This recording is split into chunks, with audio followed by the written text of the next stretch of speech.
What's up? What's up? What's up, my people?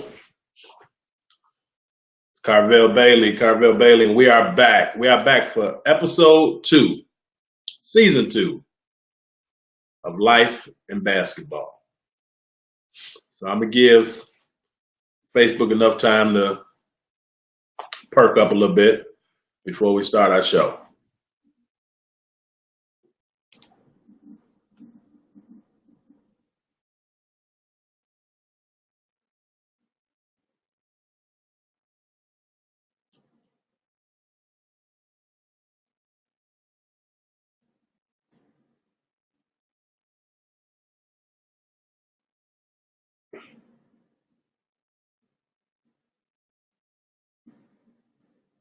How's everybody doing today, though? How is everybody doing today? It's been a hot one. I know the Midwest has been a hot one. Hope everybody stay hydrated, especially when we're talking about sports, basketball, moving around, athletically. You need to be hydrated. Make sure you stay hydrated with that good water.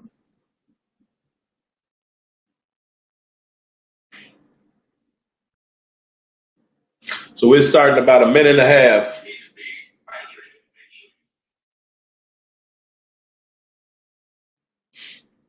But go ahead, share this. Invite people to the link.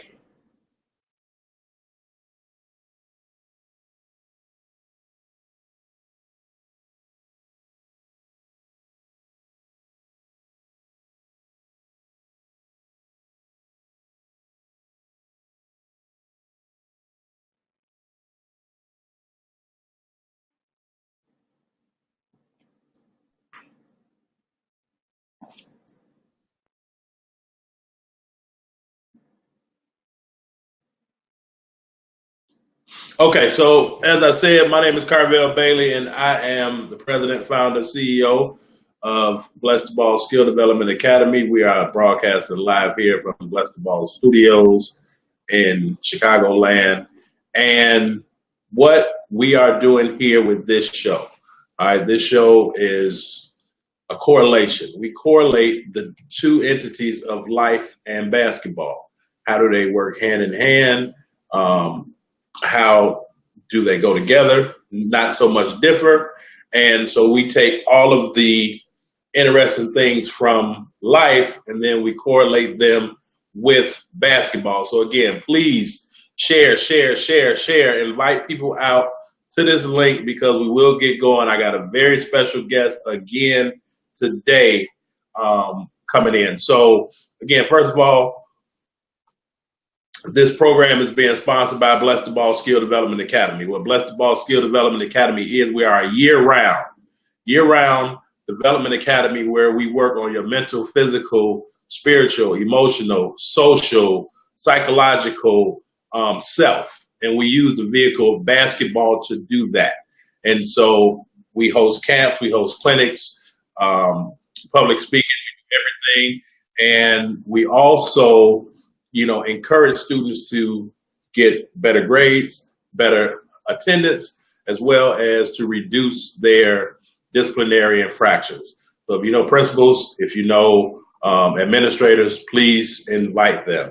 And as always, while I give you a little bit more time to invite people and tag people in this live, all right, we always talk about the book, all right, my most prized possession as of to date, Understanding Life Through the Game of Basketball. All right, it's a guide to effective coaching and leadership. It's not going to tell you how to shoot a jump shot, but it will tell you how to get your mind together and develop yourself so that you can shoot a proper jump shot. So I will drop the link in here for anyone that wants to purchase the book. It's $19.99. Great read for you, for your kids, or for anybody that want to understand anything more about leadership and about basketball. So before I bring anybody on, I want to talk about Derrick Rose. All right, Derrick Rose is in the news. We won't talk about the football gentleman who is definitely in the news today. We won't talk about him, and because it's a basketball show, so we won't necessarily talk about OJ, but we're going to talk about Derrick Rose. So Derrick Rose is talking about maybe coming back to the Bulls or going to Cleveland. I've even heard that he may go to Milwaukee. So that's going to be interesting. We will get into that in a minute, but I want to bring my special guest on because he, doesn't have a lot of time. I definitely respect a lot of people's time. Someone near and dear to my heart, as I said, everybody I'm bringing on the show, people that that are near and dear to me and is affecting the game of basketball or has affected the game of basketball. So without no further ado, I want to bring in my main man, Jamill Harris. I want to bring in Jamill Harris. What up, man? How you feeling? That's about how you feel. I'm great. Bless my brother. I'm all right. I'm all right. So now, just starting out, and I definitely appreciate your time. And I know, you always Hollywood, so I ain't gonna take too much of your time. But and you keep it real, because I see that you, kind of hot, or it's been hot today. So I can definitely see that. But can you just let the audience know a little bit more about Jamill Harris?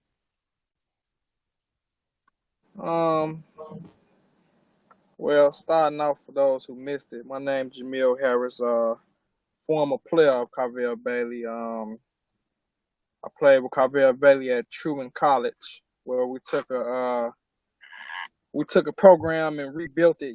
I think that was the first year that the program was up and running, right? We took that program and kind of turned it out a while since we had it. So, we took that program and made nothing out of something, basically. And ever since then, me and him just kind of like father, like son, like a father, a mentor, a friend, all into one. And I also played basketball at Truman, which I was a junior college All-American. And I received a scholarship at Chicago State, where I got to play Division I basketball for free there and travel the world for free. And now what I'm doing is giving back knowledge to the kids. I no longer play basketball, but I try to get them as much knowledge as possible. The same knowledge someone gave me, I try to pass it down. So that's a little bit about me.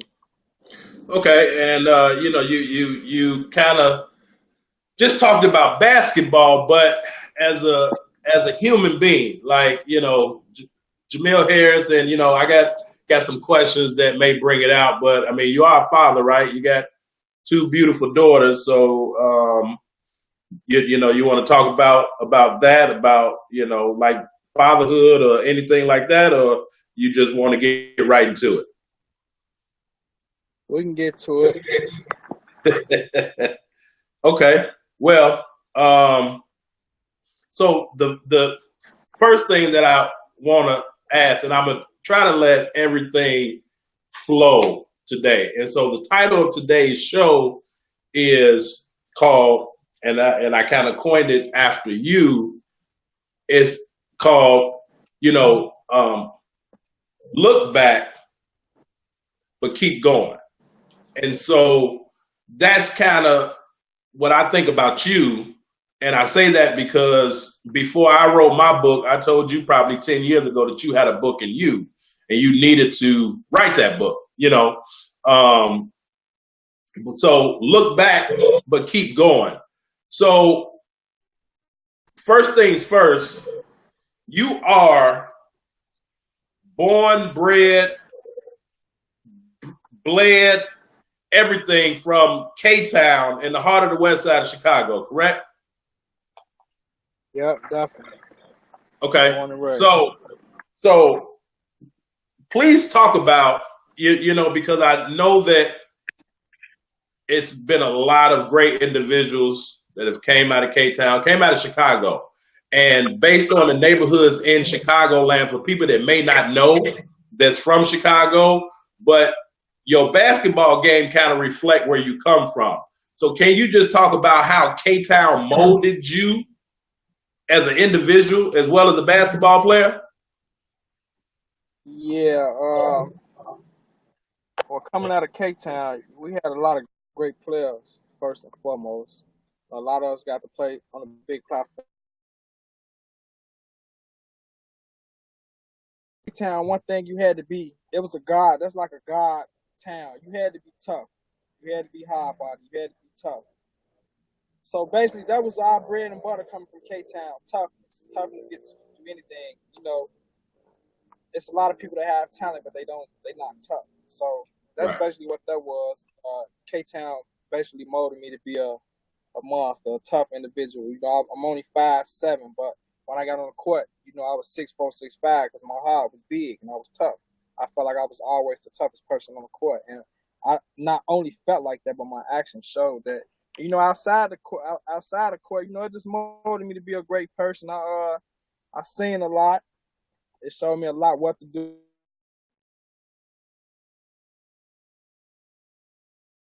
And which ways to go, which way, what not to do, and what to do.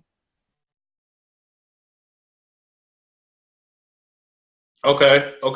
You kind of breaking up there, but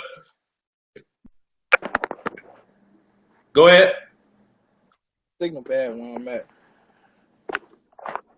Okay, so but yeah, So if I heard you correctly, just understanding what you're saying, K-Town not only allowed for you to be a better basketball player, but it allowed for you to be a better individual, all because of toughness. Because you had to be like thick-skinned, you saw a lot, and so basically, the community too. You know, once they seen you lacking, you know, times change. I can't say that we don't have those individuals around now that help pick you up from slack. But back then, it was everybody. Let's say like if I was the one at the time, like everybody made sure that I was straight. I had to do what I had to do. Like if I was the drug dealers or the local basketball players or the next neighborhood, they just made sure I stayed on the right path, and that made it a little easier. You know, you had a support, so it was more like a family as well. Okay. That's good. So, but as based on that environment, kind of taught you the ropes of what you should do, what you shouldn't do. Basically, how to keep your head on a swivel. Is that correct? Right. Okay. Correct. Okay. Now, so moving on, you went to Foreman, and I remember the first time I saw you, I was at Hyde Park coaching. We actually went and played freshman, sophomore, and the varsity. I think at that time you were a sophomore on varsity level, and I'm like, who is this little quick dude running up and down the court and like, getting buckets and being an impactful player? And so, saw you, didn't really know a lot about you, but after you left Foreman, you went to school in Kansas. So you want to tell us about that? Like how did Fort Scott, like what were some of those learning experiences coming from a city like K-Town and then going kind of to the wheat crops in Kansas? Like, how was that learning experience for you?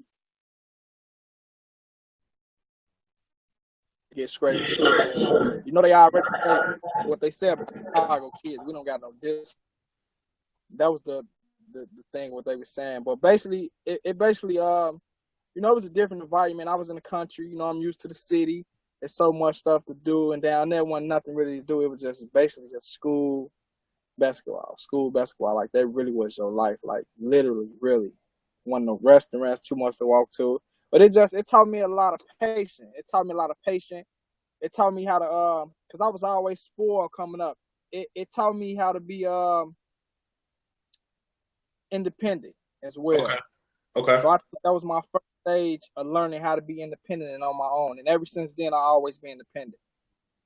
So Okay. that's the main thing I can say I got out of that trip to Fort Scott, Kansas, being independent. Okay. And so now on Tuesday's show, I know we talked about sometimes, kids go away, but then they wind up bouncing back, coming home. And I know that you were kind of like that, but would you say that it's kind of vital at some point for inner city kid, wherever they may be, to get out of their environment and kind of be exposed to life to where they have to pick up those characteristics, to where they have to get patience and, further build character and independence and all that? I mean, do you think that that's vital as opposed to just staying around what you know? I honestly think it is. I think it's best to get out the city, explore, meet new things. It kind of get you out your comfort zone as well. Because one thing I could say about when I was in Chicago, I was kind of outside of basketball. I was kind of shy. I didn't talk a lot. I didn't like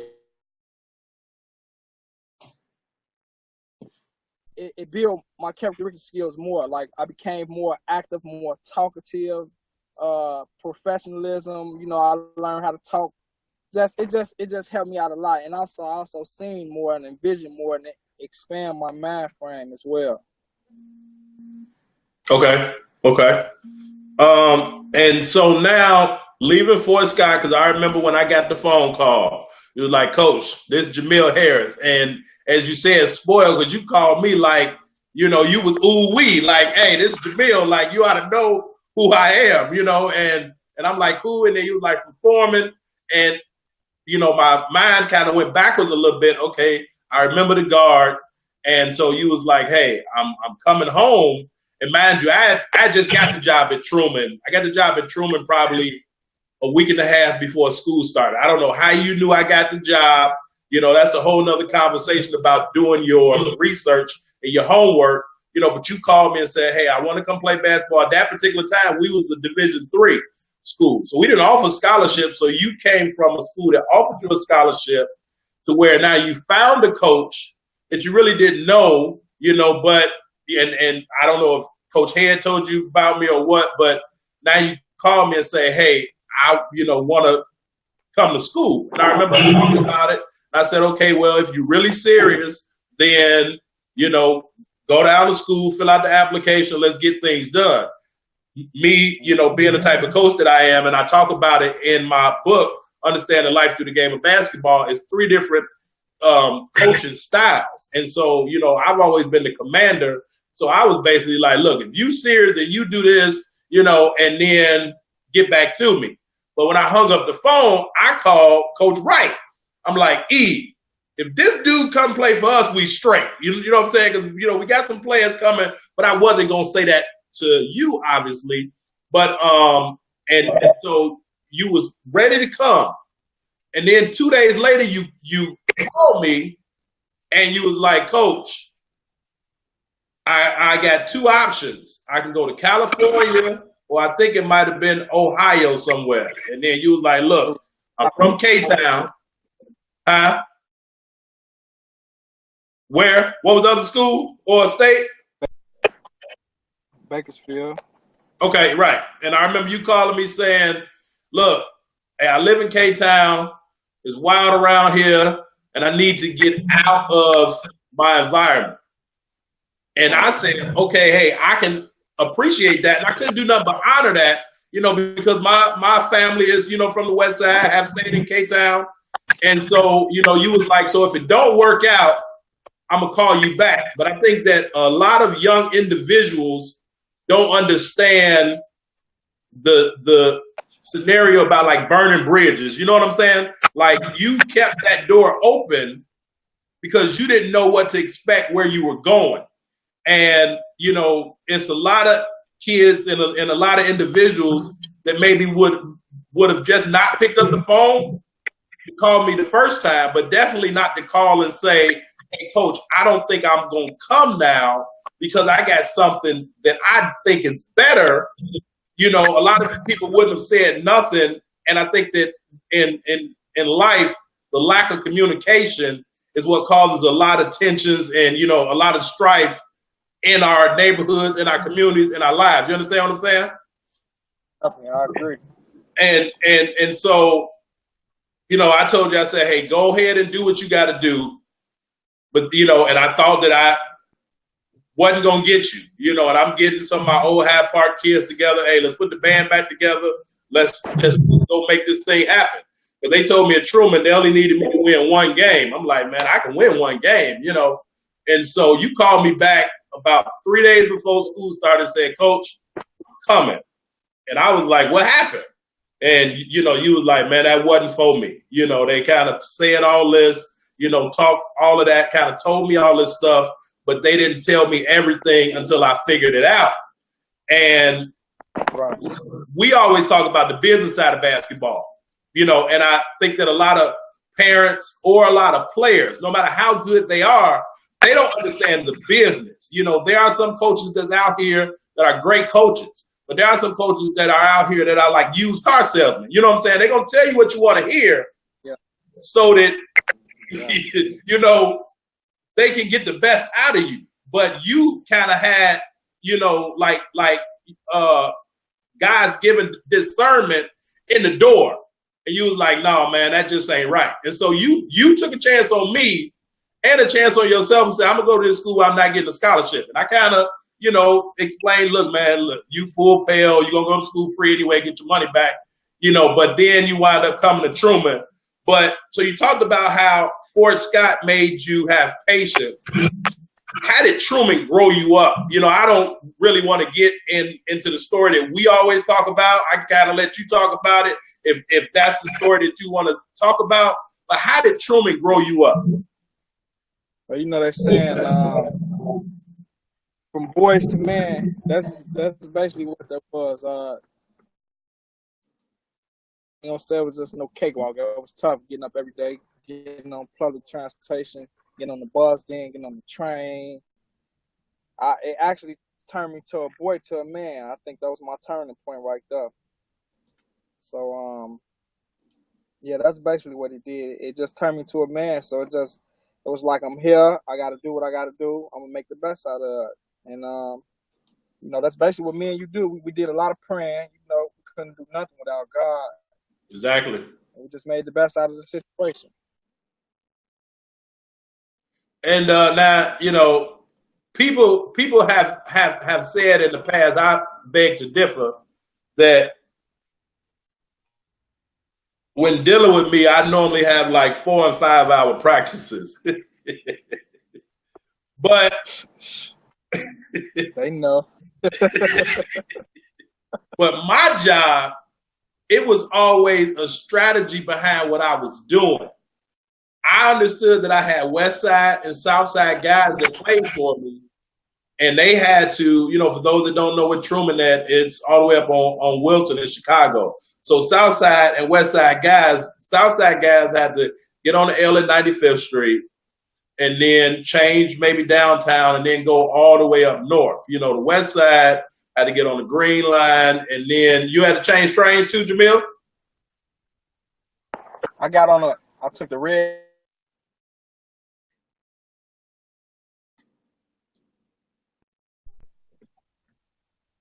The what? You took the red line? The red line to Roosevelt and Roosevelt down. Okay. So it was a journey for all of my guys. And what my strategy was, I'm going to have them with me for as long as they can. And my job is to make them feel like when they leave me, they don't want to do nothing but go home and do their homework and go to sleep. So sometimes practice may execute it. You know, I mean, at times, you know, practice was you know, a little bit longer. But mind you, as Jamill said, when I started at Truman, I got the job a week before school started. We had 9 players. We finished with 7 because one got hurt and another one quit. And so we're 7 deep, and we no taller than 5'8".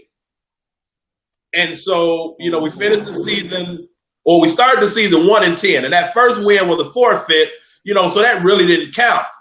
And then we wound up finishing the season 13-17. That was probably one of my better seasons as a coach. Even that was my only season with a losing record, and I've been coaching for like 24 years. But we grew up so much individually, and we bonded so much as a family to where everybody held each other accountable, and I think in life you have to find those accountability partners. And, so a quick story, like, they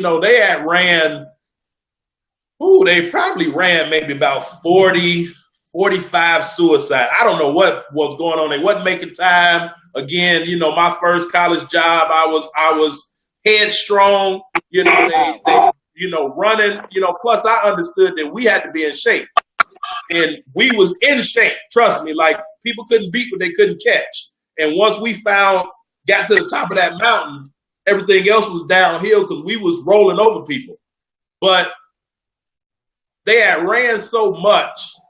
And as my star player, Jamill sat down underneath the basket and just put his hands on his toes, stretching. And, so now I'm caught in a situation because I'm like, okay, do I challenge my best guy and stand a chance of him quitting? And now we only got 6 players, or do I treat him just like everybody else? And so me being me, I treat him like everybody else. And so he was, laying on the ground, and I'm like, get up. I'm like, Jamill, what the hell you doing? Get up. And his words to me, anybody that was on that team that was there in that gym know what I'm going to say. His words to me was, hey, man, look, we work with you, coach, so you got to work with us. We tired as hell. And we couldn't do nothing but laugh because we knew it was true. But most of the guys, even the guys that played for me in high school that came to me in college, they kind of understood, like, don't challenge coach. He's not going to tell us nothing wrong. Don't challenge him. But Jamill was able to challenge me, but not in a disrespectful manner. And again, talking about life, it's okay to ask people questions or to question their intent, but it's kind of how you say things. And so that was kind of the icebreaker for that whole season, because everybody understood, like, man, Coach Bailey can laugh. Like, we can enjoy ourselves. We can have fun. But long story short, you wind up being second team All-American, right?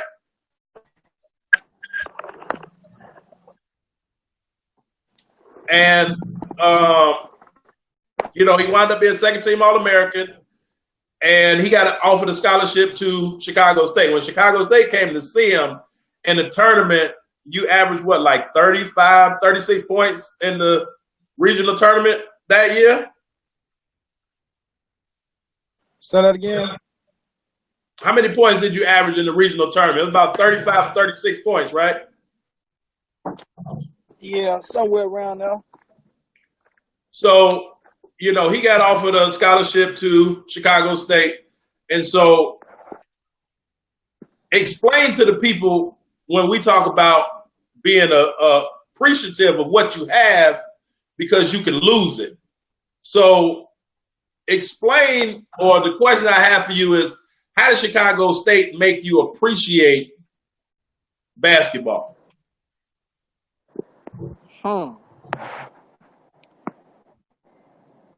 It actually,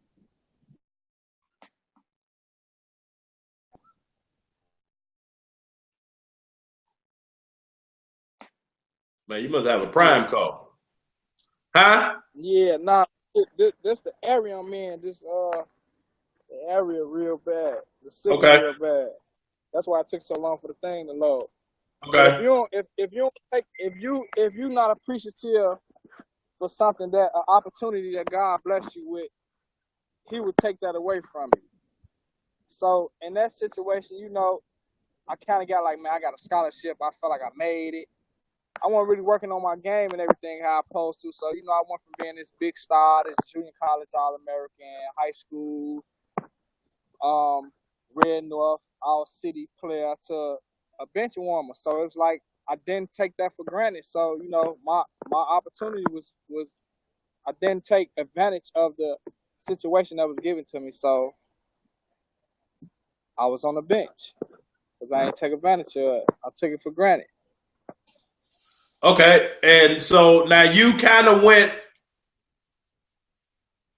left with what I thought, but so again, you have to be prepared because at any given time it can be taken away, and the whole meaning of my company, Bless the Ball, because you have to appreciate what you got because you are blessed to play basketball because at any given time it can be taken away from you. But also, Bless the Ball stands for if it's basketball, any type of sports, or even for the hustlers that's out here, quote unquote, balling.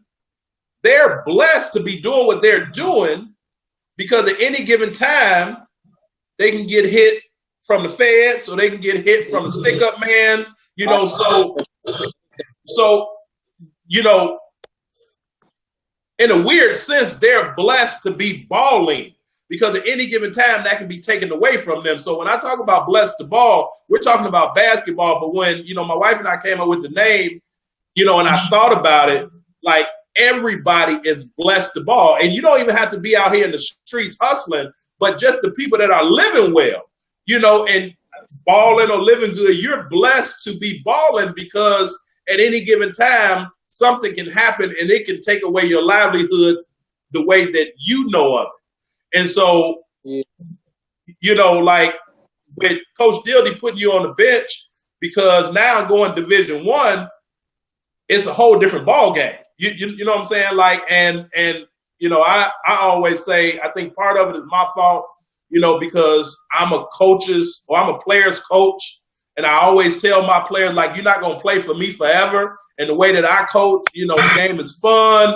And I'm going to kind of break things down. But when you get on another level, and now you got boosters and everybody watching you, your job is to win. It was easy with me because they wanted us to win one game. We won 13.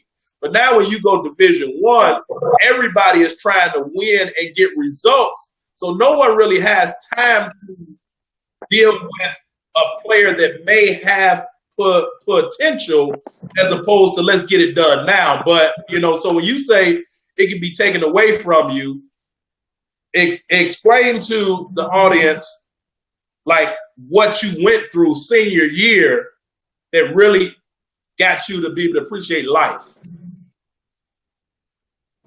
Repeat that. He was breaking up a little bit. The question. I heard what you said. Repeat the question again. Senior year. What happened to you senior year that made you really appreciate life? I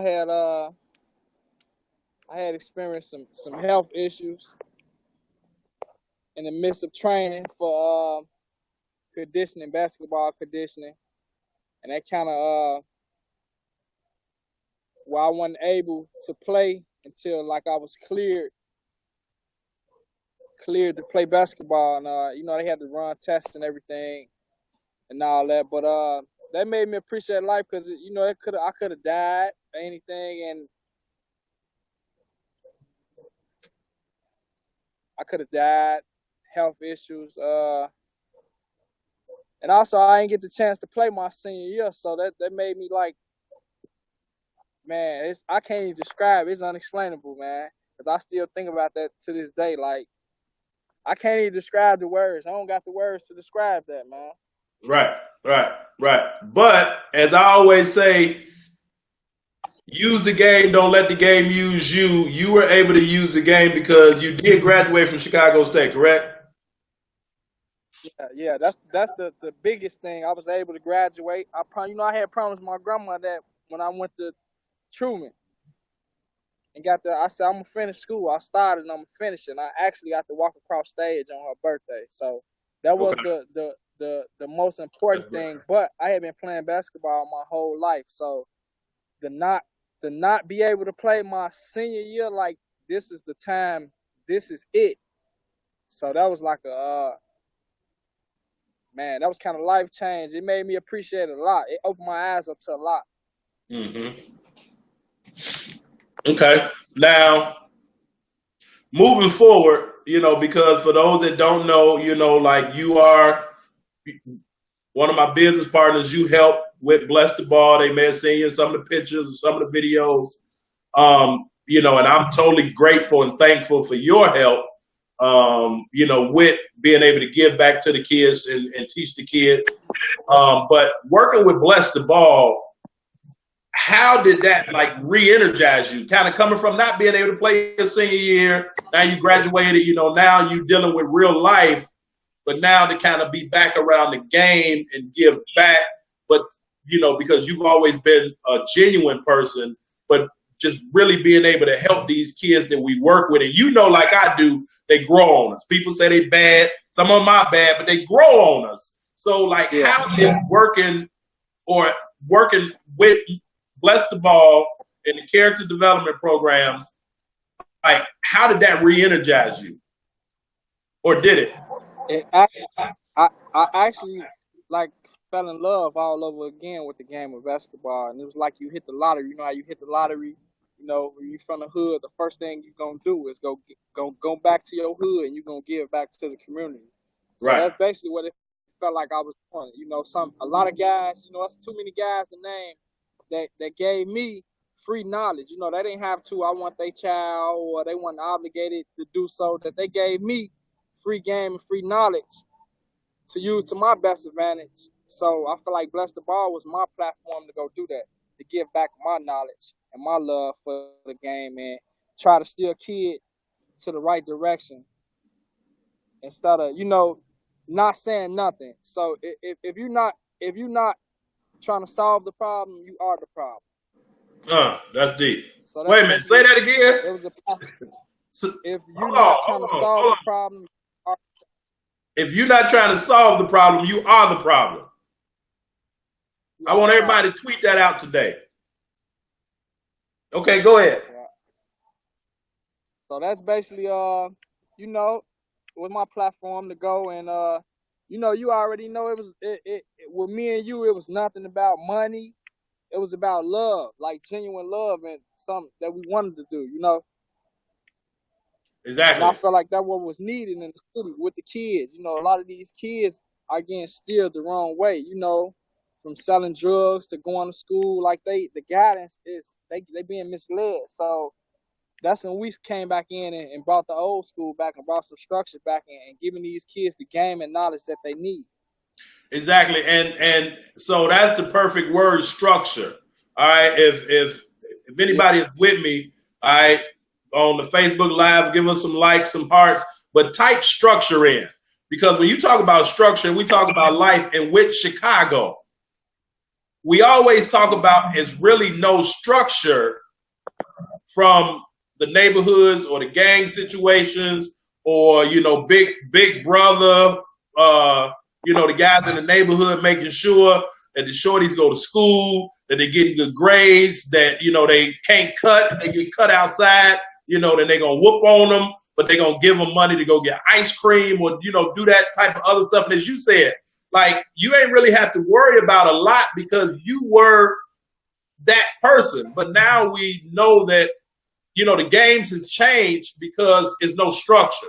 And, we hear so many people, Big Mike from Washington, Jonathan Mills, the list goes on and on. Rest in peace to, those guys that were really great basketball players. And based on not having no structure, it's renegades out here now. So, us coming in and trying to apply and give structure to the young men, and then they kind of see us as their, age, so to speak, like, they can relate to us. Those that know me, sometimes I might have a suit on or come in, jeans. As in street terms, they big homie. As in Right. street terms. Yeah. The big homie. And, so for those people that know Jamill, he coming in gussied up. You know what I mean? He, flying fresh. He might wear the the jeans with, the shoes that, they like, man, Coach Harris, and I'm more modest, but so they kind of got their yin and their yang, but we're saying the same message. And so they're able to take that and apply that into their lives and into the school. And so we bridge the neighborhood with the schools, community with the schools. Again, I'm a advertisement because the show is sponsored by Bless the Ball. If you know of an administrator or a principal, you need to have them contact me or Jamill to have us into their school, because we're changing lives of these students. And we have on record results to where attendance levels have went up because of our program. Disciplinary infractions have went down because of our program. Grades have went up because of our program, and we're building, the bridging that gap between the community, the parents, the neighborhood with the schools, because some parents just don't never make it into the school because they don't like the principal or they don't like the teachers. So I ain't dealing with that school. I ain't doing this, but now they have a reason to come in to see what we're doing with their kids, and now it's up to the school. Now we put them on a platter for you. Now it's up to you to do what you need to do to help your kid and to help your community and your environment. So, Bless the Ball, I will drop the link in. You need to have them get in contact with us, because we're looking to work with over 50 schools this school year and improve the nature of our youth, because as Jamill said, that's where the structure is, because once they leave out the building, there ain't no structure. It ain't no structure. And, number trouble. Nothing. Nothing but trouble. So, just with, that. And again, I totally appreciate all the help. But now moving on to the book, because I know I was actually at an event on the South Side, and you came all the way to the South Side, and it wasn't like, hey, coach, like we partners, I played for you, hey, give me a couple books, throw me a couple. You came from the West Side with your uncle that was from out of town. Not only did you get one, but you had him get one that was from out of town. And so I definitely appreciate that. We get a lot of people, hey man, give me a discount or whatever. You'll be amazed how many, people that I know that I grew up with that, still hasn't, said, hey, can I get a book? So those that have purchased books, I definitely appreciate them. And I'm not sure if you've read it or had a chance to go through everything. For the people that have the book, the first testimonial in the book is Jamill, because I felt, I'm a loyal dude. I owe it to him to put him first in this book, because he was so instrumental in everything with my life from a college standpoint. His oldest daughter's birthday is the day before mine. I always know that because we was, it was, coach, man, I got to run here. I don't know if I'm going to, be able to get in the gym or whatever. And I was hoping that she was born on my birthday. But so it's a lot of things that kind of bind us together. But what did you learn from the book or get from the book? If you're done reading it, or, based on what you have read, what have you got from understanding life through the game of basketball? See, by me knowing you, I already knew what to expect. Basically, see, you would have to ask somebody that don't really know you personally, because everything you got in that book, you have been teaching me since I met you. Right. So it's basically just me and your conversations in that book. Okay. Right. Mentoring, real life, to fatherhood, to basketball, everything all in one. Okay. So, I definitely won't ask if you think that is needed, but I would think that you would say that it is needed. But let's I would think it's definitely go needed, ahead. especially if you're from Chicago. Is needed. Okay. So if you from Chicago, you've heard it from K-Town's finest. All right, he ain't playing in the summer leagues no more, but I guarantee you he walk in any gym. Everybody that's somebody about basketball know who he is. And so he said that if you from Chicago, you need to pick up that book, Understanding Life Through the Game of Basketball. And I tell people there's a lot of guys right now that's playing and that's coming up in the hoop scene that I've either coached, worked out, played against, tried to recruit them, all of those things. But moving forward, man, now I'm going to put you on the hot seat real quick. I got about 3 questions, but what has fatherhood taught you? And I mean, I know you got and I'm asking that because I know that you got two daughters, and your old coaches, the people on the street know you. It's Shorty, but Hollywood.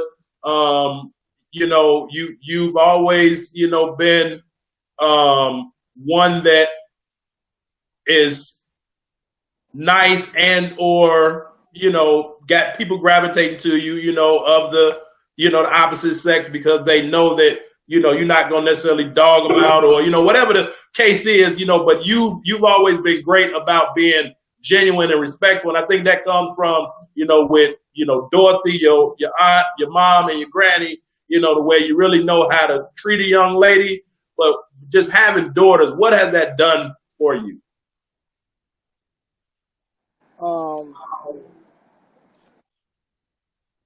Man, that's a deep question. It basically it matured me a lot. First and foremost, it definitely matured me a lot. It made me more respectable to women because now I'm raising 2 girls to be women. Just having kids, it make you think about like let's say hypothetically, you want to go to the club and throw money, and you think twice when you got kids. You got is this good for me to go on and do that? So you think twice. It allows you to have a second thought having kids. And with girls, it just like I say, when I piggyback on what we were saying earlier, that Truman, that was the turning point where I went from a boy to a man. Also, it come from a life situation, and also I had my first child there, so I had a lot of responsibility in growing up to do. So it put me on a platform to grow up. Okay, and for those that don't know, I know that your kids spoiled as hell. You keep them laced. You definitely take care of them. They're beautiful young ladies. Now, my second question: who did you get the most enjoyment out of? Not only competing against, but probably killing on the basketball court. Because I know there's some guys that people don't know that you played against, and you've held your own, and it's like pictures of it that everybody may not have seen. But who do you think, locally, nationally, overseas, NBA, whatever, have you played against that you enjoyed competing against them, but you enjoyed more like destroying them? I'm gonna give you 2 people. I'm gonna say Derrick Rose. Yep. He was always one of he was always the best player from 6th grade on up. Like, I always got a kick out of that. Always being smaller than them, the underdogs. They have a nice team. When they seen me, they know it was a problem. So Derrick, and if he see this, he'll vouch for that himself. And another one I would say, tag Derrick Rose in this video. Derrick Rose, tag him in it. And I will also say Jerome Randall, because I always felt like I felt like nobody in the city was faster and tougher than me. He was a little older than me. I felt like he was the one that would have came with me and got with me. And once I played him, by me being younger, it was on a big stage, and I held my ground and did my thing. I actually, as an individual, I think I got the best outcome. We end up losing due to technicals or whatever the case may be. But by me being younger than those guys and actually going at him, because I felt like wasn't nobody too much better than me but him. And that was only maybe because he was old or whatever the case may be. But I had a pleasure playing him and going at his head too. So I said Derrick Rose and Jerome. Okay. And that's good because I mean those are two Chicagoland greats. When you mention guards, they gotta be mentioned in that category, Chicago guards. Yeah, and you know, I mean, everybody know Derrick.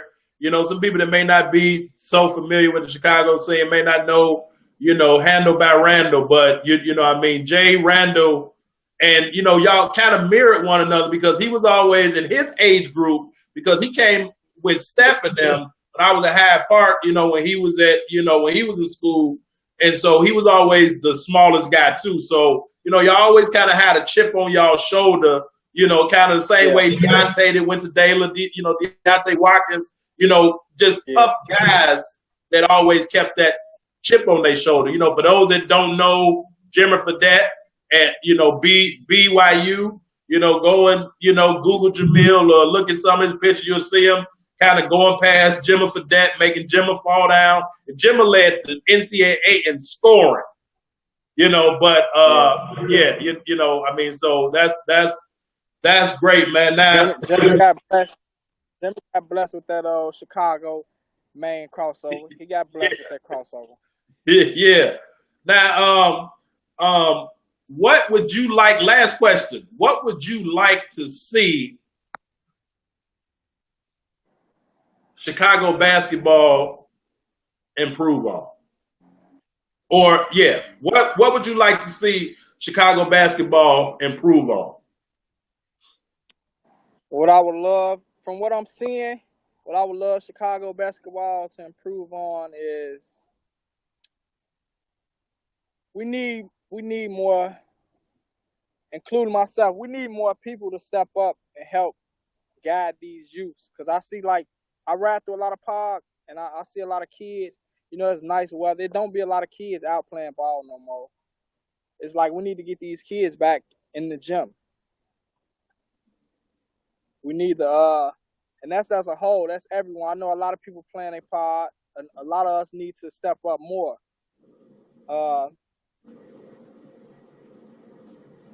That's basically it. You know, I wish we just need to target the youth. Okay. That's the fruits we need to target the youth. You know, with these older guys. You know, as I was coming up, even I was always top 20 of that nature for a long time in high school. Like nobody never boosted or boasted my head. Like I feel like a lot of these people, they hurt these kids. You know, they spoil them. They feed them the wrong things that they need to make it. Okay. So that's another thing I think that we need as well with the older guys.